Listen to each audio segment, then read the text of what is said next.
Welcome back to Boilers and Beyond. I'm Jordan Jones, back here today. It's the halfway point of the season. 6 games are down, 6 games remain in the regular season as Purdue looks to get back to a bowl game and maybe a little bit more here in 2022. But all eyes are on Nebraska now as Purdue prepares to host the Huskers under the lights on Saturday at Ross-Ade. After a few final thoughts from the Maryland game, it's time to preview the Cornhuskers before answering some of your questions. Had some really good ones this week. Thank you, as always, to those who sent them in. Looking forward to this one. I think we got a good episode today. Let's get started. If you don't already, though, for that Q&A, be sure to follow the show on Twitter. That's at BoilersBeyond. Send your questions in there anytime you would like, and we'll get to them on the show. Make sure to subscribe. Got a lot of exciting stuff here coming up. We've got basketball on the horizon. Big Ten Media Days were today for that. We are already at work for the annual basketball preview episode, so I'm going to make sure we bring you some good stuff there. And if you don't already, if you haven't told your friends about Boilers and Beyond, please do. If you got friends who are Purdue fans who like podcasts, send the show their way. It's always greatly appreciated to help grow this thing. A few final thoughts here from the Maryland game. You know, going back and watching some of it, man, neither team wanted to win. They really didn't. It was a game where Purdue kept making mistakes and Maryland couldn't take advantage of those. And then Maryland was essentially making mistakes by not taking advantage of opportunities, and Purdue couldn't cash in until very late in the game. Highly frustrating one for both teams. Certainly less frustrating for Purdue. It's a good win. Maryland's a pretty decent team. You kind of look from here on out. Is Taulia Tagovailoa, about slipped up there. Is Taulia Tagovailoa the best quarterback that Purdue's going to see from here on out? I think so. I don't know that Purdue's going to see a quarterback that good in the regular season. So Purdue did a nice job on him. Purdue did a nice job on some really talented receivers that Maryland has.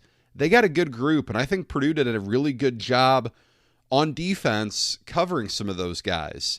Yes, the tight end had a big reception, but it happens. Purdue did a really nice job. It's a good road team, oddly enough. Purdue has been money away from home the last couple of years. They've won big games at Wisconsin. Not at Wisconsin, at Iowa.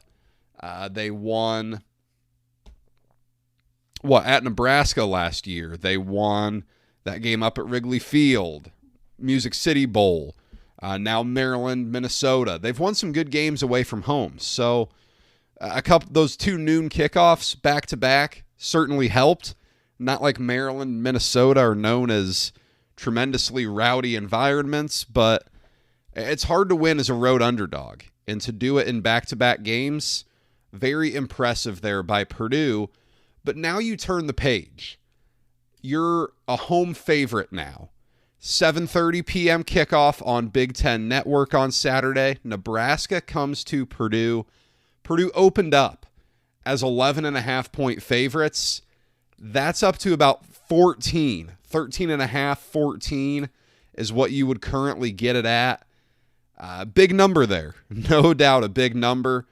Purdue is 3-2 against the Huskers under Jeff Brom. Oddly enough, though, they are 2-0 in Lincoln and 1-2 in West Lafayette. Those 2 losses came under the lights in 2017, freezing cold October night, and in 2020, in December, I believe that was that the last game of the 2020 season on a gray afternoon in West Lafayette. So been a little bit of time now. This is the 3rd Nebraska head coach that Jeff Brom will take on. A nice little stat there tweeted out by Tom Dienhart earlier this week. Mike Riley handed Brom the loss in 2017. Brom went, what would that have been, 3-1 against Scott Frost during his time in Lincoln. And then now this will be Mickey Joseph's show on Saturday, the interim head coach who was the defensive coordinator prior to taking over as the interim. And look, that's where you start when looking at this Nebraska team. It's been quite the season. You know, they went out to Ireland week 1, and Nebraska wanted no part of making that trip. They did it. It didn't go well. They looked bad in a loss. Not good. Just a bad start. They came home, played North Dakota way too close, and then they gave up 45 points, lost to Georgia Southern, and 11 days into September, Scott Frost was fired as the head coach of the Cornhuskers. Since then, Nebraska's 2-1 under Mickey Joseph. They got absolutely demolished by an Oklahoma team that, if you've been paying attention, they're not very good. They just lost 49-0 to Texas. So, not a very good Oklahoma team. They went into Lincoln and absolutely destroyed them. Credit to Nebraska, though. They bounced back. They defeated Indiana up in Lincoln. And then last week on Friday night, a riveting game. They went to Rutgers. It was Blackout Friday in Piscataway. They overcame a 13-0 deficit to win 14-13. If you watched that one, not a very good football game, but credit to Nebraska. They didn't fold. They came back and they won that game. And one of the interesting things about this Nebraska team is that there is talent on that roster. There are good players. They've recruited fairly well. They've picked up some talent out of the transfer portal. It just hasn't come together well at all. And it's certainly partially coaching. Maybe some of it's schematic. I know there's thought that especially on the defensive side of the ball, that a lot of the issues have been schematic. I can't claim to be an absolute expert on Nebraska, but there is some talent on this roster, and that starts at quarterback. You know, Casey Thompson has some talent to him. Of course, he transferred in from Texas after last season to become the guy to take over. Adrian Martinez, 4-year starter there, took off. Thompson's been decent. 65% of his passes are getting completed, about 250 yards a game. You would like to be a little better than the 9 touchdown to 6 interception ratio. And with that, you know, you kind of see he's got some of that boom or bust potential in him. There was that completion against Northwestern over in Ireland where he's scrambling around the pocket for seemingly, 10, 15 seconds, gets pinned up against the boundary, spins, and throws a strike for a completion. You see stuff like that, and you think, man, this guy can really do something. And then he also throws some boneheaded interceptions. There was a really bad one in that game, if I remember right. So, he does have a little bit of that nucleus in him, as I like to say here on the show. He can be a threat with his legs. I think he's capable of it. He doesn't do it a whole lot, though. So I would anticipate him sitting back and throwing for the most part because they allow most of the running to be done by a very talented running back, Anthony Grant, over 100 yards per game on the season. Look, it's kind of the story here. Purdue does a nice job against the run. They have done a nice job against the run to this point, particularly against some good running backs. You're going to see another one here. You're going to be challenged again here, but, based off what you've seen at this point, I think you should feel pretty good about Purdue against the run. Jaquez Yant might see a carry here and there. He's a speed guy. He can hit you with a big one, but for the most part, it's going to be Anthony Grant getting a lot of carries. I would picture him getting 15, 20 carries on Saturday, assuming the game script permits it. You look outside, Trey Palmer, really nice receiver. He's the type of guy, he could be an all Big Ten receiver, I think. He's really good. 40 catches through 6 games, more than double the next closest guy in receptions on that Nebraska roster. Palmer's getting over 90 yards a game. A couple weeks ago, boy, he gave Tom Allen's defense some fits. Over 150 yards against the Hoosiers. Palmer is legit. We got another decent receiver, a name that might be familiar, Marcus Washington. If it sounds familiar, Purdue heavily recruited the transfer receiver from Texas in the transfer portal over the summer. He ultimately chose to go to Nebraska, a move that was rumored, nothing confirmed, but a little rumor out there that it was NIL related. So he's off to a decent start, though. He's a nice receiver for Nebraska. So Purdue will keep their eyes on him, as they will Travis Vokalek. He's a 6'7" tight end. That's a little bit, something to monitor, because Purdue did struggle a little bit last week with Corey Dyches. He's a big tight end from Maryland. So that's something you'll want to keep an eye on. Make sure Purdue can do all right against Vokalek, because at 6'7", he's a big old target out there. It is not a great Nebraska offensive line. That's one of the big issues when you look at the state of this program, is that physicality, something that had so long been a staple of the Nebraska program, the Nebraska brand, it's just not there anymore. It really isn't. They're not a strong physical team. They should be, but they aren't. And that's a reason why they're struggling. Purdue should be able to get some pressure off the edges. It's not a great pass rushing team, though they've gotten a little better in recent weeks. But I think Purdue should be able to get a little bit of pressure on Casey Thompson. And when Purdue's on offense, Nebraska has gotten better since the start of the season on defense. But when you start at the point that they did, where Northwestern was flirting with 500 yards of offense on them, where Georgia Southern is putting up 45, and where Oklahoma is putting up 56, the last couple games being better are more than welcomed after the bye week. But when you start at the bottom, there's only one way to go. They are getting to the quarterback a little bit, a couple sacks per game. They don't force a ton of turnovers. So, in theory, Purdue should be able to limit turnovers if they take care of the ball and don't do anything dumb. Opponents are moving the ball pretty well on Nebraska, about 450 yards of offense. The secondary is really weak. They've struggled big time in the pass game. You look at what Ryan Helinski did to them, of all people. He's not a good quarterback at Northwestern. He just got benched, and he tore up Nebraska. So let's not get too ahead of ourselves. It is a little bit improved from the start of the year, but still not a great defense. Purdue should be able to do some all right things against them. There are a few good players to keep an eye out for, without a doubt. Luke Reimer, really good linebacker. Ochon Mathis, he's an edge rusher that transferred in. You got to keep an eye on him at all times. He's a major threat, especially against a Purdue offensive line that's a little beat up. Miles Farmer, nice defensive back.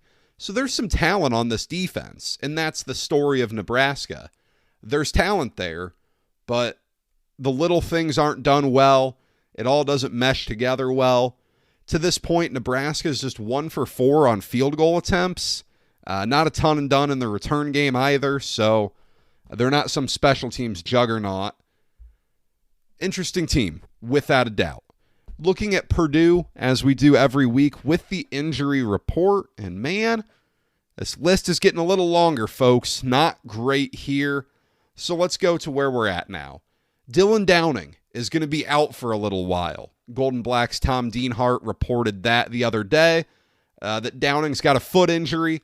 He is going to be out a little while. So you're looking now at Devin Mockabee and Kobe Lewis as running backs that are healthy. Don't know on King Doru yet. We haven't seen him since Indiana State. Calf issue there. Is he healthy? Is he going to play on Saturday? I don't know. We had a lot of questions about that in the Twitter Q&A this week. I don't know. Brahm has said doubtful the last couple weeks. Of course, you never really know. Brahm is not one to talk freely about injuries, so he'll meet with the media on Thursday. Stay tuned to what he says there. I would think that Tyrone Tracy might be in line to get some snaps at running back as well, assuming that Doru can't go and you're limited to just Maccabee and Lewis. Daniel Johnson, offensive tackle who transferred in from Kent State ahead of this season. He'd been playing right tackle for Purdue. He's done for the year. So now when you look at the Purdue offensive line, they started the season with 8 guys they felt good about playing. Cam Craig is done with football. Daniel Johnson is out for the season, both of which injury-related, of course. So they're down to 6 offensive linemen that they want to get out there, that they're okay with playing. Now, Jeff Brahm did note that they've got some guys who are in that 2 deep now, who they are comfortable getting out there, or getting closer to comfortable getting out there, I should say. But it's definitely a cause for concern. With 6 games to go, this offensive line is pretty beat up. On the defensive side of the ball, we didn't see O.C. Brothers last week. It seems like he's dealing with an injury. Kyron Douglas, a little banged up as well. He didn't play many snaps last week. So those are a couple guys to watch on defense. And then Abdur Rahman Yassin got his first snap of the year last week. He's coming back from a knee issue. Is he going to be good to get some more action this week? You hope so. He's a guy who, former 4-star recruit, has some real potential there. You'd like to see him get more involved in the receiving game as the second half of the season goes on. As we do every week, 3 keys to a Boilermaker victory on Saturday. Number 1, get out of this little lull on offense habit that Purdue is into. It's becoming really maddening. It's not sustainable. Defense is being asked to do way too much. First 3 quarters against Syracuse, Purdue scored 9 points. First 3 quarters against Minnesota, Purdue scored 10 points. They had a massive scoreless stretch versus Maryland where they turned it over 3 times. Purdue scored 10 points in the first half against Penn State.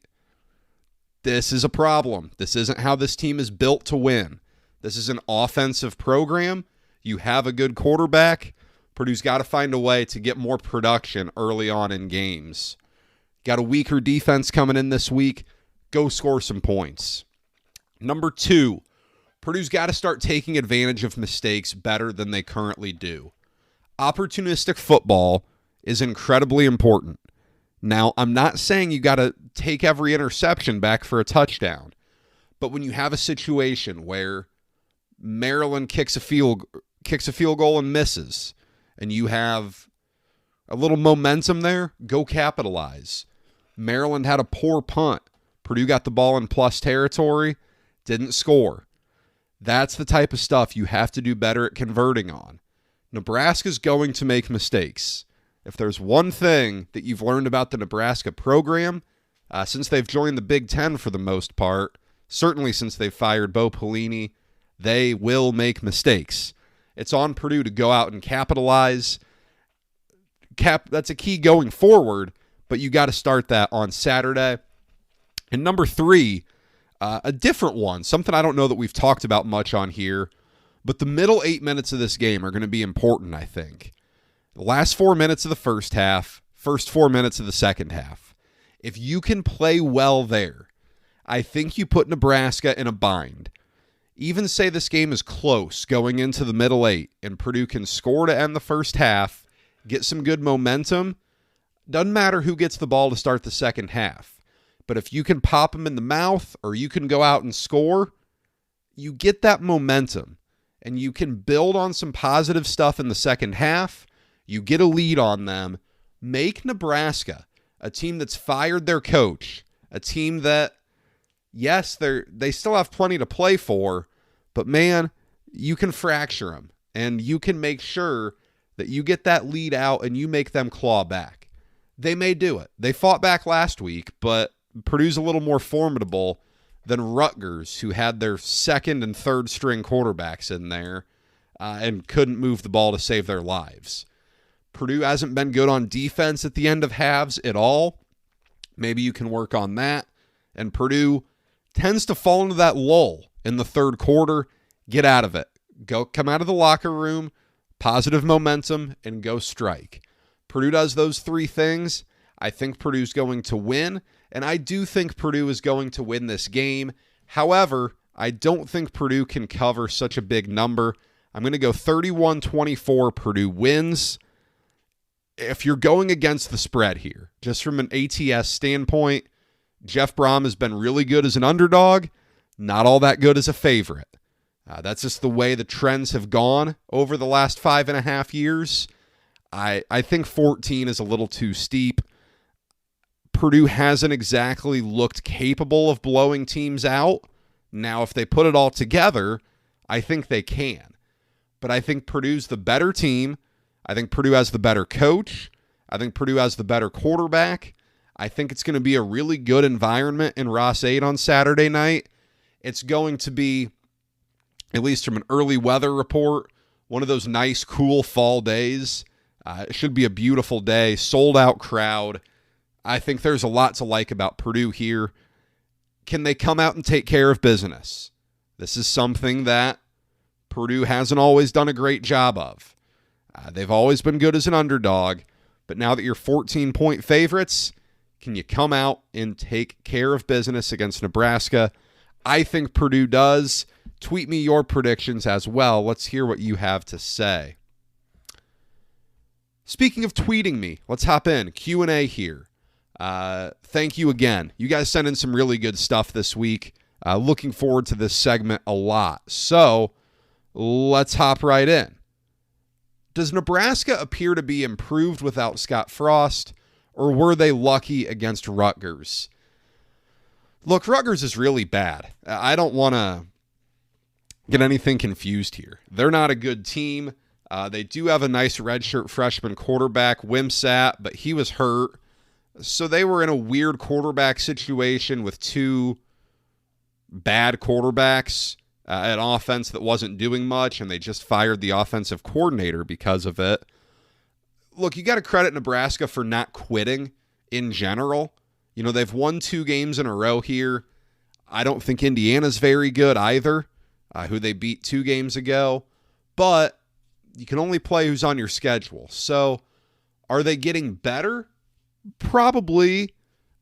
They probably are, but they, you saw what Oklahoma did to them. Oklahoma's horrible. So we'll see. We will see what Nebraska looks like, but you do have to at least give them credit for not quitting. What is Purdue's record going to be in the next 6 games? The question everyone wants answered. If I had to guess, if you had to put a gun to my head right now, I'd say 4-2. These injuries are really starting to mount, and it's a little concerning. Purdue has a late bye week. Now we're coming up on it. Purdue only has 2 more games before their bye. But man, you really need to get out of Saturday pretty clean before you head up to Wisconsin. I think, as I've said, Purdue's going to be a dog at Wisconsin. Purdue is going to be a dog at Illinois.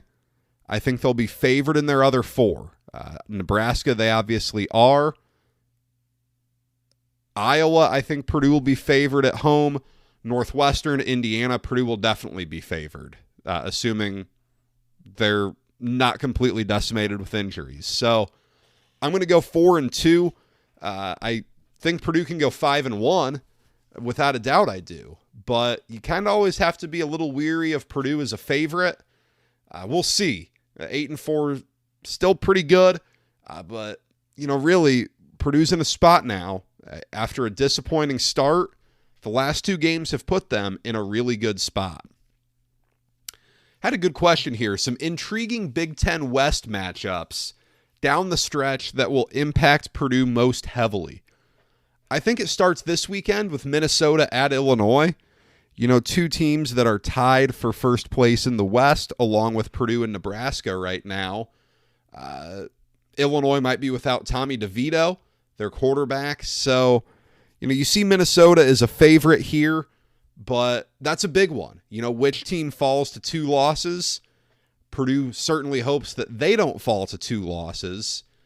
But, you know, if Purdue can win, that becomes a really big game. I think every Wisconsin game is going to be big from here on out. I don't know. From what I saw last weekend, you don't want to overreact too much to Wisconsin drilling a really bad Northwestern team. But boy, they looked pretty good. And you look at this Wisconsin schedule, you know, from here on out, they can win out. There aren't any games that you look at here and you circle as a surefire loss. Certainly, you know, Purdue's had their struggles against Wisconsin. So everything with Wisconsin is important. You'd like to see them pick up another loss, and you certainly would like to hand them a loss next weekend.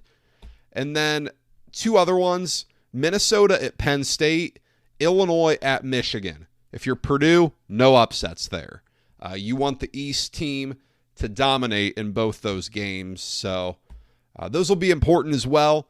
At the end of the day, it's a loss column game, and Purdue has a tiebreaker over Minnesota.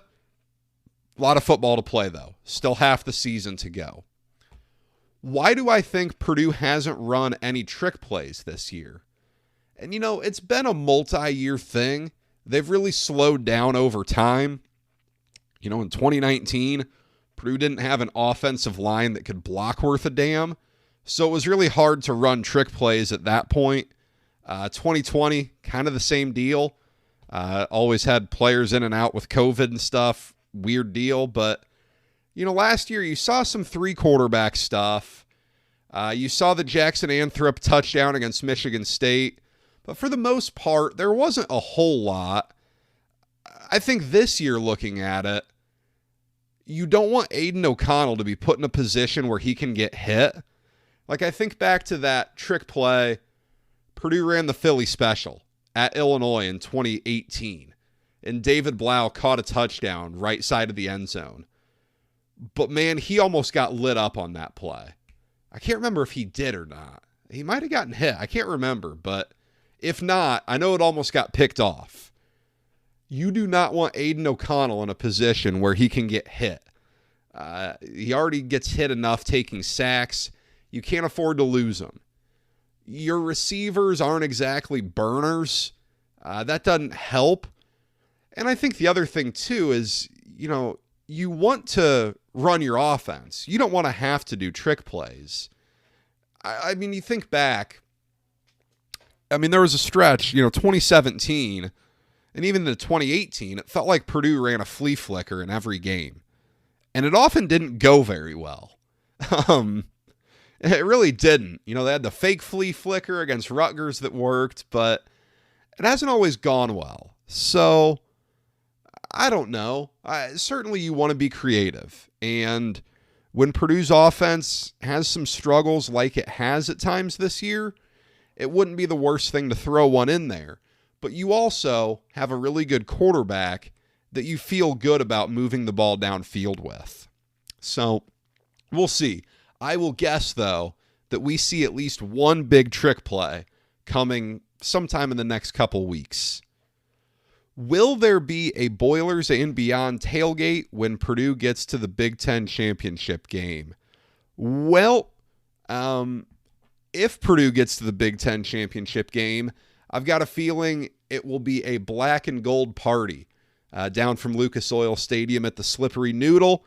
But Purdue's got a long ways to go to get there first. It would certainly be something, however, if Purdue gets to the Big Ten championship game. Couple of questions here about the receivers. Am I encouraged by Purdue distributing passes to 10 receivers as opposed to locking in on Charlie Jones so much? And then, are you okay with the number 2 receiver being more by committee And is there another deep threat besides Charlie Jones? All right. Am I encouraged by Purdue kind of distributing the ball more? Absolutely. Yes, yes, yes. You get to see Mershawn Rice, TJ Sheffield, Tyrone Tracy do some things last week. Look, that's important. It's really important. And of course, Payne Durham as well. Syracuse and Maryland, he's had fantastic receiving games. Charlie Jones is good. You've seen what he's capable of doing. But by this point in the year, you've played 6 straight weeks. No one is fully healthy, I don't think. And especially, a smaller guy like Charlie Jones, probably not fully healthy. I'd be surprised if he's not a little banged up to some degree. Nothing that he can't play through. But, catching, 13, 14, 15 passes against Penn State, a bunch of passes against Syracuse. I mean, that stuff takes its toll on you. So that's important, not to get him killed. And then you need guys for next year, too. I know you don't want to talk about the upcoming, the next season during this season, but, Mershawn Rice, TJ Sheffield, Abdur-Rahman Yassin, who's getting back into things, Deion Burks, those guys qualify. So you want to see guys that make you feel good about the future as well. Without a number 2 receiver, a true number 2 guy, of course I'd like to have someone emerge. You can't tell me that David Bell wasn't helped by the fact that Milton Wright was a really good weapon on the outside as well. Of course he was. But it's not going to happen. I don't think it's going to happen here. Maybe Mershawn Rice can have a nice second half. He would be my guess if I had to pick somebody, but I don't know. I don't know that it's coming. And in terms of a deep threat, I think Yassin could be that guy. I think Deion Burks can get behind some people, but he's awfully small. I think Yassin might be your best bet for someone to get downfield and make some big plays, in addition to Charlie Jones, who on most of his deep balls lately, Charlie Jones has had to go play defensive back. Not a lot of big plays have gone well when looking for him down the sideline. Had a question, who are the next 2 offensive linemen up? Right now you look at a starting 5 of Mohamed Musa, Spencer Holstedge, Gus Hartwig, Marcus Bowe, and Eric Miller at right tackle, left to right there. Sione Finau is the number 6 guy. He can play guard. After him, I don't know. I don't know who that first guy would be to come play tackle if needed. I think you sent Bowe out there first, but that's an area where I'm not really sure. Outside of that top 6, it's thin. Finally, a fun question that I like here. Purdue is 4-2 for the second year in a row. What makes this season different than last, for better or for worse? How about for better? Let's start there. The schedule is more favorable this year. You look back at Purdue's losses last year. They lost at Notre Dame. That was a game where, Purdue started Jack Plummer. He had deserved it to that point, but that was the game where it became clear that Purdue's offense was awfully limited with Jack Plummer at quarterback. And I don't want to drag the kid through the mud. He's off to a nice start at Cal. Good to see for him. He seemed to be a good kid who worked hard, but the offense wasn't working there last year. And Aiden O'Connell came in late, didn't work out, but that was also a Notre Dame team that won 10 games and went to a New Year's Six bowl. Is anyone on Purdue's schedule going to win 10 games or go to a New Year's Six bowl? Maybe Penn State. They're your only hope. So that was tougher. Obviously, you don't have Ohio State on there this year. Purdue got skull dragged over there last year. You don't have to deal with that this year. Wisconsin gave Purdue the business. Purdue got smoked. And then Minnesota, Purdue outgained them by over 100 yards, but We know what happens with Purdue and weather games. So, yeah, last year's schedule was more difficult. And I feel like Josh Pate from 24/7 Sports, who always says, your schedule doesn't say who you are, because schedules can vary so much. Not all 8-4s are created equal, and it's true. 8-4 with a certain schedule is different. But yeah, the schedule's easier this year. I think the roster last year was better. I still think last year's team was a better team than this year's team is. Now, when you have George Karlaftis and David Bell on there, I don't know that it's a hot take. I think this year's team having the potential to have a better record comes down to that schedule a lot, because I do not think this year's team is better than last year's team. Both years you had a lot of new coaches. Purdue had revamped their defensive staff for the third straight year ahead of last season. A lot of new guys on that side of the ball and on the offensive side of the ball, and a new special teams guy this year. So a lot of new coaches. That's certainly something different, but not something that's crazy, jump off the page. But time will tell. We'll see how this season ends up. But yeah, Purdue is in a really good spot here, halfway through the season, where you can see them getting to 8 wins for the second straight year. And that's really hard to do.